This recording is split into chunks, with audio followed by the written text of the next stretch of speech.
Let them know where you're from, Flint Town. Let them know where you're at, Flint Town. That's right. Urban Podcast. Man, I finally caught up with Miss Jamie Burton Oare. Man, I told you, man, she got so many movies and so many accolades and so many things on her resume. Man, I got to reading and I just Googled Jamie Burton Oare and so many things came up and I was like, wow. And, I remember from Brownell Bulldogs. That's what's up.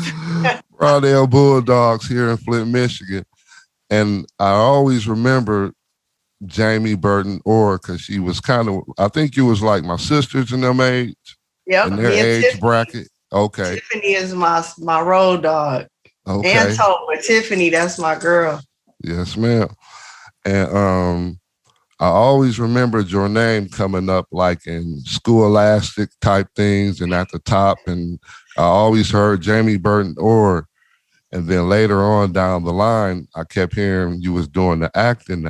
But like I said, when I dug into it and man, just read into everything you've done, I'm like, wow, I was just blew back. I really was like, and I want to say it's an honor and I salute and welcome to the Dalo Urban Podcast, baby. Thank you so much. I mean, it means a lot. Just like you have that respect for me, I have the utmost respect for you. What's interesting, I was thinking about this in Flint, when we were younger, it was kind of like we didn't tell each other what we felt. You know what I mean? We didn't really give each other props, but it's such a pride. Like I always felt such a pride. I remember going to school when I went away to Howard and people being like, oh, Top Authority, the Dayton family. Like it was just really joy. I'm like, man, I grew up with them. I would add a little extra, but you were like Big Brother David. You know what I mean? So I always had you in my radar, and I remember you kind of quiet to me, and it's like so when you came out in Top Authority, it was like, what? That's funny you say that. Because a lot of people say that. A lot of people like, man, you know what I'm saying? But yeah, I was pretty much quiet, you know what I'm saying? I was pretty much quiet, but man, and man, like I said, that it is just dope. And then what I also like, and I'm gonna get into, some of the things, try to touch on a lot of the things that you've done because there's so many things. But what's also dope to me is that you still give back to the city with the Flint for Flint. And I found that to be real dope. That's dope to me because, some people get out of here and they don't look back, but I can't, go into, that's their situation. But to me, it's always dope when people, go get what they're trying to get and, get to, the great things that they're doing and they come back to Flint, because to me, it's like that's kind of what we need. We need more things to show people and the young kids hope here. And what you're doing with the Flint for Flint, once again, I commend you, and it's super dope. Thank you so much, David.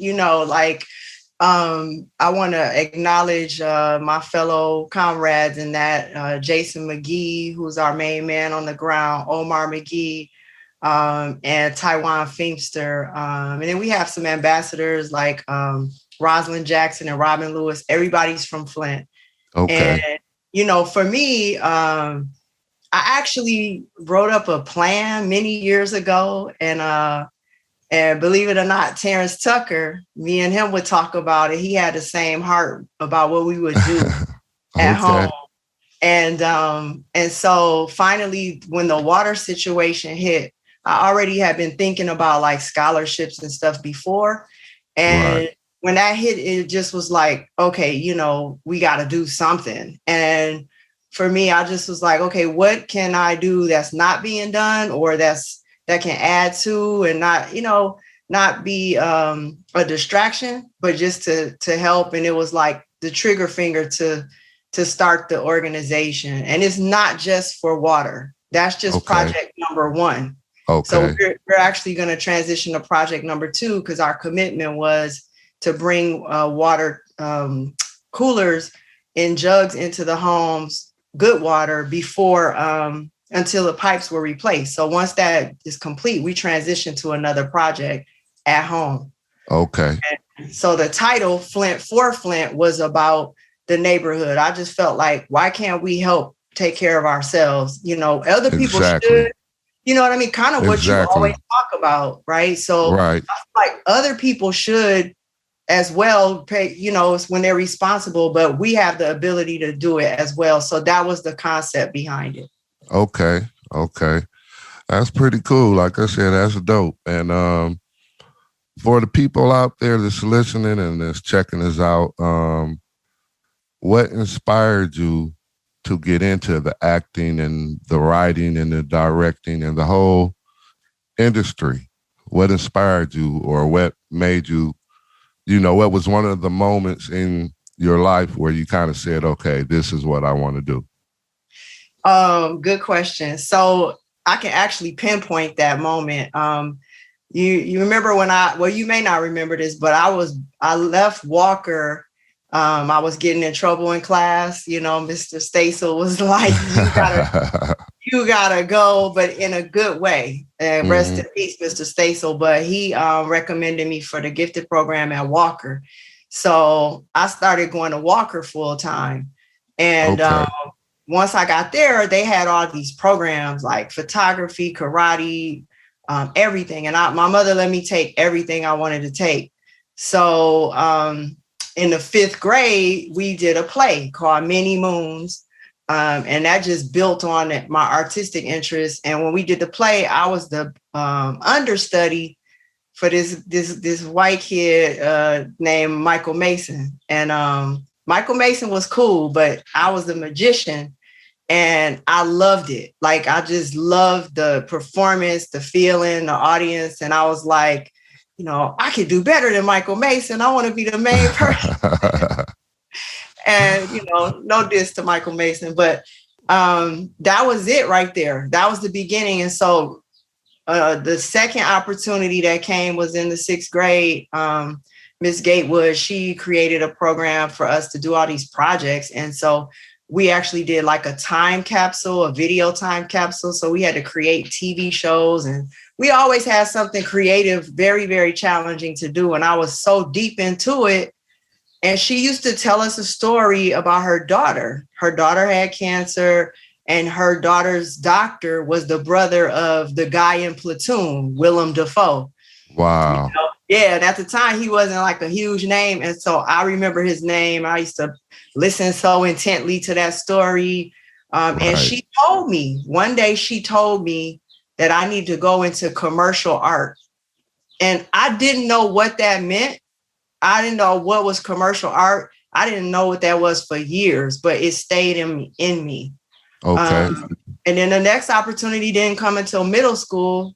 I played like a French painter called Popovich, and I actually did an accent, and the kids liked it. So I was like, really? Oh, yeah. So stuff like that. And I wanted to go to Central there was the only school in our city with a drama program was at Central. Okay. Which is crazy, because all, the Black kids, we didn't have access really to that unless you were on that South side, right? Right, exactly. So, so I was in the math, science, that's still gifted track. So I really couldn't do Central, but I did try. I tried to. Right. My home school was Southwestern Academy. I went to Northern in the mornings for math and science. And I tried to let them, ask them would they let me go to Central for drama. I had mapped out the schedule, and they said no one in that city has ever done that. So no, but they should have facilitated. Right. So then I just waited. I was like, okay, when I get to college, I'll get there, and it was always something in the way.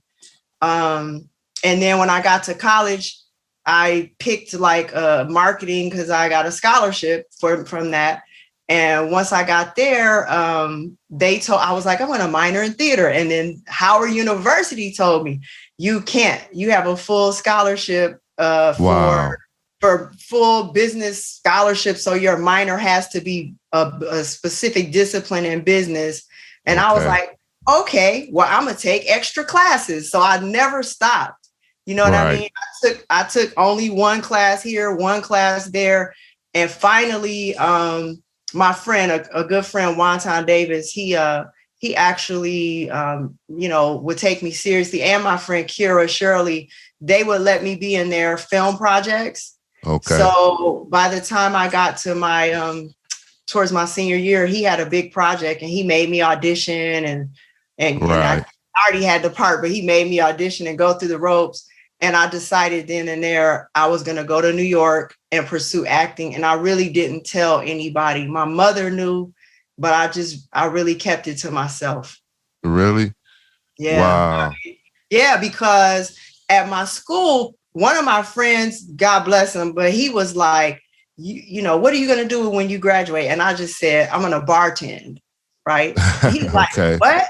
You know, and he was like, you can't do that. And I had really high grades. And this guy actually signed me up for an interview with Boeing. And I didn't show up. Yeah, I didn't show up. Okay. So I didn't show up. I didn't interview like all the School of Business kids interviewed. I didn't. And I came home to Flint and I worked at Applebee's. And I had interned a year before that with General Motors, but they offered me a job, but in Detroit area. And I refused it. Right. And then my god sister, she told me, well, Jamie, I was in a special program called Inroads. And she said, you got to meet the CEO. Why don't you, Yolanda? She said, why don't you call him and tell him what you want to do? And I was very nervous. But I called him and he listened to me. I told him I wanted to go to New York. I wasn't all the way honest. I was like, I want to major in, get an MBA, JD law degree at Fordham, but that was a lie. I just wanted to be in New York. Right. And, but he listened and he didn't really say too much. And then maybe like a week or so later, I got a call from the same HR lady who told me it was impossible to go to New York. She said, Jamie, you have an offer for GM in Purchase, New York, which is 30 minutes north of the city. And that was nothing but God. So wow, I jumped on that, went to New York, worked for like, from 97 till 99, I was going to theater classes in the city in Mount Vernon with Tina Satin, who was Denzel's first coach, but I didn't know that at the time. Wow. But I was going to her and finally I quit. And I felt God telling me to quit and to tell them I told you. So I took my boss to lunch and he and I, we just finished like a successful presentation. And I told him I was so scared, but I was like, listen, I got to tell you something. I can't work here anymore. And Jesus told me to tell you that. And I said it just like that. And really? He looked at me and then he said, just let me know when you can give me tickets to your first Broadway show. And I just started crying like, wow. Yeah. Wow. So I left and they told me he made it easy for me to leave. And they also told me if I ever wanted to come back that I could. So shout out to Bill Lovejoy, who used to be the CFO at General Motors, and Brian Evans for making that easy for me. That's dope. That's dope. So sounds like, you kind of, went through some things to, through a little grind for a minute with it. You know what I'm saying?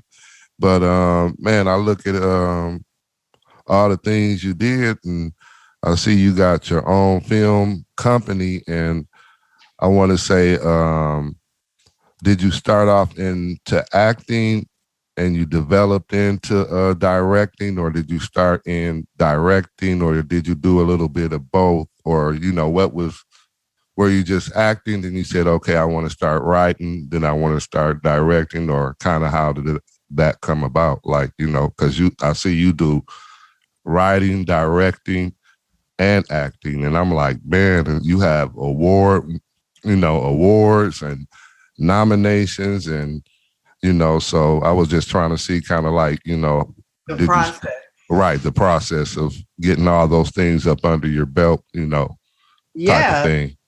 Excellent question. You taking me on this journey. I actually started off acting. So when I was at Howard and all through elementary and all that, it was acting that I was secretly like wanting to do, you know. Okay. And so when I was in New York, I studied theater, and I started with the theater because I thought my favorite actors came from the stage. Okay. So that was my thinking. And I was like, I want to go to New York first. And so I went there and I started there. And so I became very much, so my coach, Tina Satin, she was very good friends with Ruby Dee, Ossie Davis. Wow. So literally one day she had me interview Ossie Davis, like, you know, for her theater. And I was like, oh my God, you know, so she just gave me that opportunity. And then also Ruby Dee and Ossie Davis, they picked 12 Black theaters in the New York area to donate money for their 50th wedding anniversary. Wow. And we got to be their host and hostesses at their anniversary. So it ended up being life-changing because they gave us their book. And it just was, they were activists, you know, they're very much had a big influence on me. Right. And then Ossie went to Howard. And so I began to read their book and get deep into them, and Ruby, and I realized that he became a filmmaker too, because of the limited opportunities and things like that. Okay. So, and Ruby Dee, she was a writer and all that. So I started writing. I had a couple things published in the Flint Journal, like just commentaries and stuff about some of the losses we had from our friends and just different things. And I got that motivation from them on how to express. So in the back of my head, I was like, okay, I know I'm going to do more. And specifically with the acting, it was limited opportunities at the time, you know, right. And limited roles. And I couldn't see myself sitting around waiting for somebody to approve me. That's how it felt, you know? Right. Got you. So I ended up, my first big film part was in a movie called Oare Infinity with Jerry LaMotte, which is like, you know, it was an underground kind of Brooklyn love story that did really well on the film festival circuit and independent cinema. Okay. So, and I got to be a part of that whole process because I met him at a boot camp, it was called the Acapulco Black Film Festival, but now it's the American Black Film Festival. And I met him in a boot camp class that was taught by Bill Duke. And wow. We stayed in touch, and we, you know, in New York, you used to help each other out, give people information on auditions. It was a really nice community. Okay. And he asked me he saw me perform in the boot camp, and he said, I'm going to put you in this short film. So he wrote a short film, and then it started getting all this kind of attention, and he continued to develop it and decided to expand it to a feature. Okay. So I helped him with the process. I did not know that I was helping, you know, make this film. I really didn't know. He didn't know exactly what he was fully doing either, but he had the courage to do it. Right. So he would show me the budget, and I would read film books and help him edit the script and help him cast the movie. And like, I was a part of that. So in a way, that was my introductory film school. Okay. And when that was over, I realized I can do this too. You know what I mean? So that was in my head. And so then next, I've always been a nerd. You know, I love books. Okay. I was, like you said, the scholastic stuff, but I was a cool nerd. I was cool with all y'all, you know. I mean, you know what I'm saying? You was always kind of in the quiet department a little bit too. You know what I'm saying? I remember that. Yep. And I had the big old glasses, so none of the boys was checking for me. Y'all was like, "Oh, Jamie, that's my homegirl." Like, dang, but I like you too, you know. But But yeah, so I was very much became a scholastic about film and try to learn everything I can. And but I saw Jerry make a film with the knowledge he had from acting. So I was like, I can just do that. So I made a film. Wow. I went to like a weekend film school by this guy, Dove Siemens. Okay. Did a couple little things and worked on Karam, a friend, he's from Detroit, Karamu Kush. We were part of a theater collective, and he took one of our theater pieces and made it into a film, a short film. And that's the first place I learned how to assist and direct. A guy named Adisa Septuri, he taught me that. And so I just kept building, right? Like Right. confidence. And I finally went to film school. The weekend film school. And I was working at a group home in LA, night shift. So I used that time and I wrote my first script by hand. Wow. Yeah. And then a friend of mine, Brett, I don't remember, and all these people, Brett Gardner, he gave me a movie magic software. I transferred it to that. And then remember, I had helped edit Jerry's script. So now I'm like, oh, I can do this. Sent it around to a few people. And I was like, I'm making a movie. And, I assembled a team and got my friends, some friends from Flint, some friends from Howard, some friends from Detroit. My mother donated money, Wow, okay. And I made this film, and I knew how to make the film for less money than what people, wow, other right. people were making movies for. And that was it. After I made that first film, it debuted at I kept hearing no for like a year, and you spend money for these film festivals. Right. Yep. No. And guess who else told me no? I'll get into that. We might not have time, but the Flint Film Festival told me no. Wow, really? Yeah. And are you serious? Yeah. And what was interesting about that? Wow. Yeah. As a sidebar, most Black people, our people, didn't know about the festival, still don't know about the festival. And my goal was, I'm going to get my film in it and I'm going to flood it with the community. I'm going to expose the community to this whole world. Okay. And they told me no.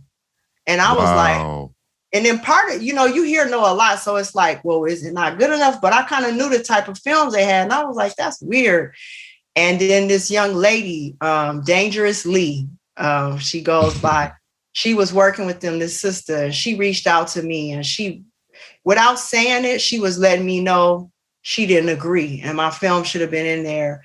And that motivated me. I was like, oh, y'all want to play games, huh? So It took a while, but in 2000, I think it was 9 or 10, I rented out the U of M Flint.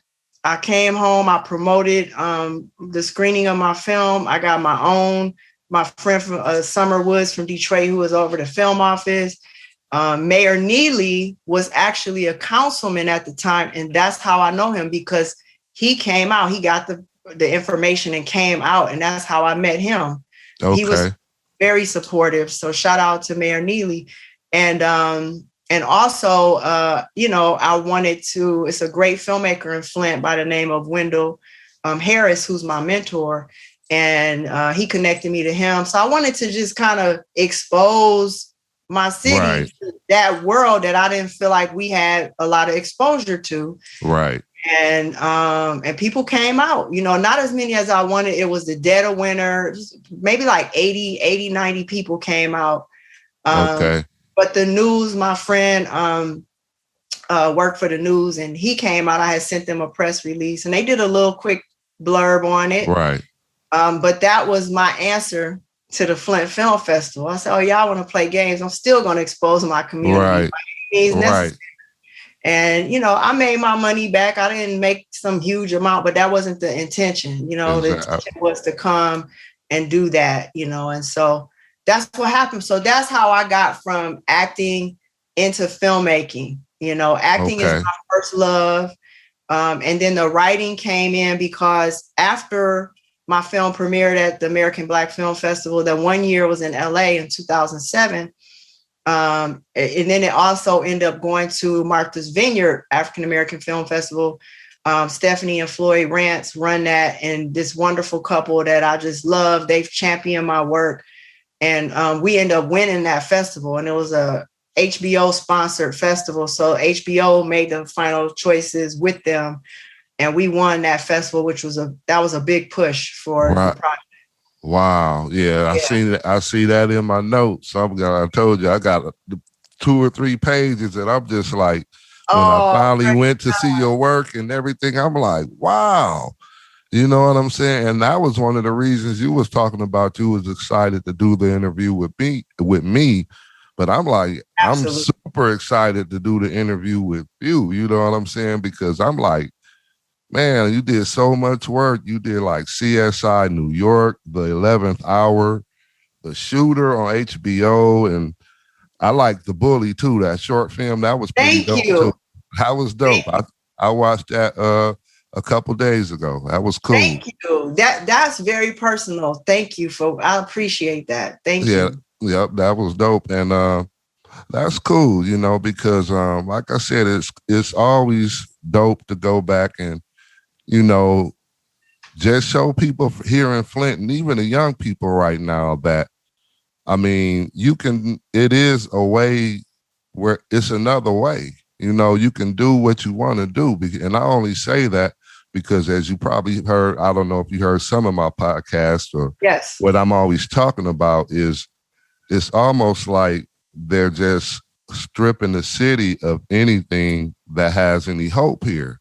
You know what I'm saying? And it's almost like, you know, what means anything here? You know what I'm saying? And to me, people like Jamie Burton Oare, you know, those type of people, you know, even if we don't just touch just one youngster, you know, right now, you know, it's always cool, you know, to shine light on people that's, you know, in situations and got dope projects and so many movies going on like yourself. You know what I'm saying? And that's one of the main reasons why I kind of do the podcast, is to shine light and show people, no, we have people that made it out of Flint, Michigan, regardless, you know, because if you think back through some of the times you're talking about, and even when we were younger in the Brownell days and the homes, I mean, Flint was kind of wild then, so you still had to kind of stick to the vision or whatever you was trying to do. You know what I'm saying? Absolutely. I mean, first of all, I love your podcast. Like, I mean, first of all, you know, just again, you being the brainchild behind Top Authority, producer behind it. And also when I listened to the tribute you did to Bernard Terry, you know, like, and I learned so much from it. And then when you talked about N-Dub and Yankee, that whole, like, that is, you know, that's epic times. And right. And I actually have written a project that I'm shooting at home that I've been working on for a lot of years. And so just to hear you talk about that time and talk about the importance of that time in our lives and passing that history down, like that's I'm on the same page. And, you know, and so I'm grateful for you. And also I love what you're doing. It takes a lot of courage to be of the mindset, you know, that you have in the midst of people that might not necessarily really get it, you know, right. until someone else comes around to acknowledge, you know what I mean? Right. Because it's like, you know, it's just, you know, like I said, it's like the things that mean something. It's like, I just, you know, I don't understand it, but, you know, yeah, you know, somebody, you know, I can't save the world, but, you know, I know with me, you know, and I take my situation, you know, we had decisions to make when we was coming up in Flint, especially when you got certain ages and things was kind of wild, and, you know, and, you know, it was crazy, but we stuck with it. And, we ended up in Hollywood, California, doing our thing. So, and I say that not to brag, but no, it's the truth. Those type of it's things. The truth. You know what I mean? It wasn't like we was doing the music and we had Jive Records downtown. You know what I'm saying? That's right. It wasn't thought of doing, so, I had to pioneer. Y'all pioneered a path, that laid the way for the next groups and the next group. So like that should be acknowledged. That should be recognized. And thank you, because it affected me. You know what I mean? Okay. Every success in Flint, especially in entertainment, let me know, oh shoot. And it was such a pride, to be able to, I'm telling you, that was the big thing. My year, I was at Howard 93, 97, the Mecca, hip hop, what's the name? Wu-Tang. Right. Everybody came to our campus to be established. We gave the green light. So to be there and for me to talk about Flint, like some people used to low key claim Detroit. When I got there, I would put my hand up. I would be like, this is, Detroit. And I'm from FLINT. Like I would spell it. So people start calling me, hey, what's up, Flint? What's up, Flint? And then the next thing was the people the music that repped. And it was hip hop. And so many people knew Breed and Top Authority, and some people knew TDF. And we would, that's what it was. Yeah. That's what it was. And so thank you, for blazing paths and trails and continuing to do so. Yeah. I appreciate it. We just was doing what we was doing, what we love to do. You know what I'm saying? Because we was one of them type of people where we ran the streets, but we was into our arts in our hood, probably just like you. That's what I say with the Glenn Rice and Andre Rison. It was an epic. I don't know. It was just people. We had talent. Like I tell some people, you would have thought our talent shows in Flint, Michigan was American Idol.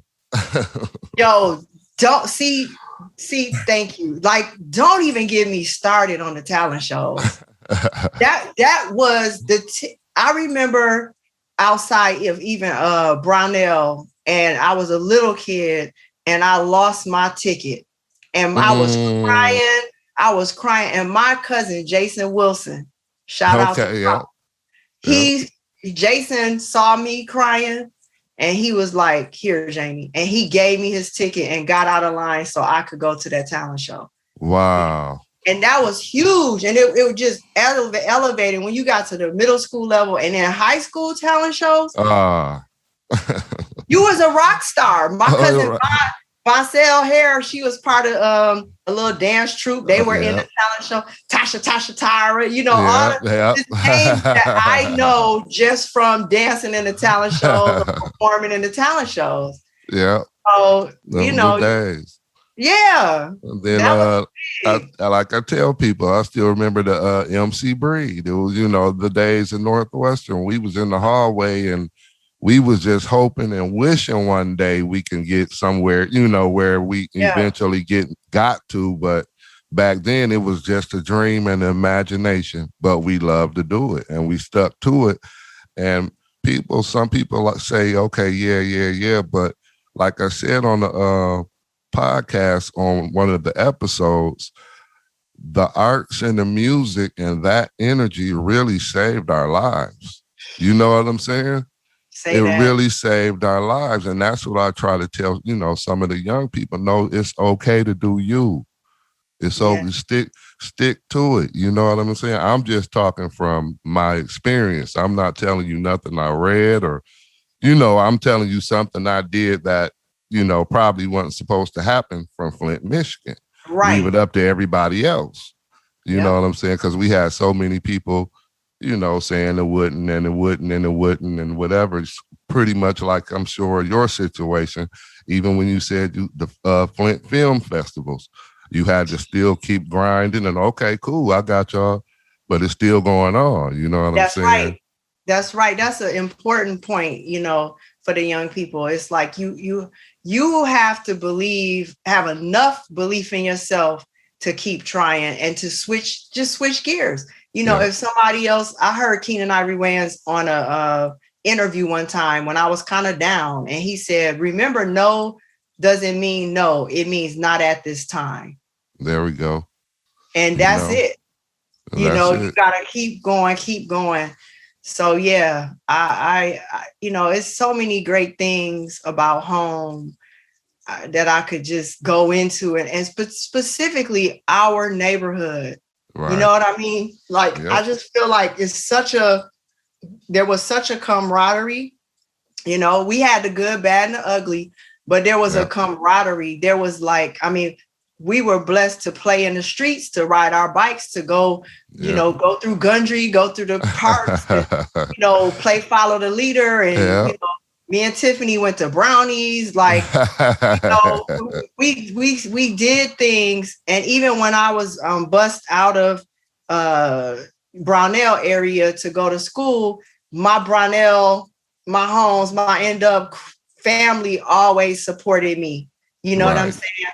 Always. I remember, again, Terrence Tucker, when I was little, he was like, if somebody picked on me or said something, he would say something. I remember one time he gave me a pencil, like the ones where you take the little, I guess, lead and you stick it in the top and it keeps going. It was a fancy pencil. Okay. Like, here, Jamie, you smart. You need this pencil.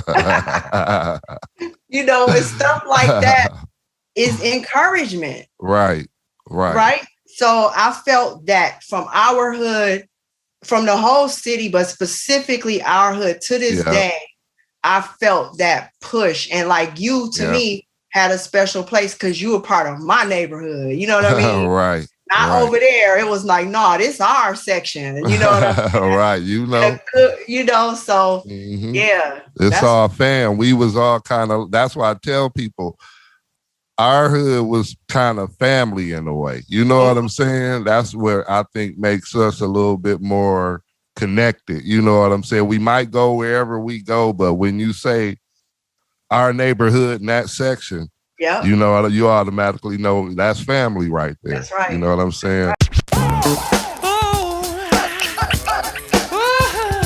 The Dalo Urban Podcast.